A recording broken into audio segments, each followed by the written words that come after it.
Alam nyo ba guys, na ito yung mga bagay na dapat mong gawin para hindi ka umasenso sa buhay. Number 1, maging tamad ka. So syempre, napakasarap maging tamad. So huwag ka magtrabaho, huwag ka magsikap, maging tamad ka. Para kalaunan, hindi ka aasenso sa buhay. Number 2, maging negative ka. Syempre, kapag naging negative ka, hindi mo makikita ang mga opportunity sa buhay. Hindi mo makikita ang mga magandang bagay na pwede mo palang gawin. So kapag naging negative ka palagi, tiyak yan, hindi ka magiging asensado sa buhay. Number 3, huwag mong palaguin ang sarili mo.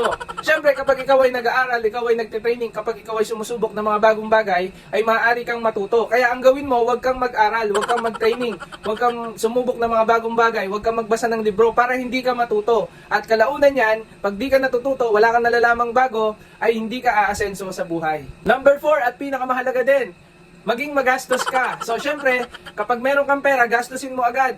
Lahat ng mga gusto mo, bilhin mo, gastusin mo kahit wala ka ng pambili sa mga pangangailangan mo, kahit wala ka na rin nasa-save. Gastos lang ng gastos para kalaunan, wala kang maiipon. And last but not the least, number 5, huwag kang magpaplano sa buhay. So syempre, napakahalaga ng plano sa buhay para umasenso. So ang gawin mo, huwag kang magplano sa buhay para wala kang direksyon sa buhay mo. So huwag kang magpaplano, huwag kang magsiset ng goal para kalaunan, hindi ka aasenso sa buhay. At syempre, kung gusto mo namang umasenso sa buhay, lahat ng nabanggit natin, gawin mo lang ang kabaligtaran. Para kalaunan, ikaw ay magiging maunlad at asensado sa buhay. Follow us for more videos.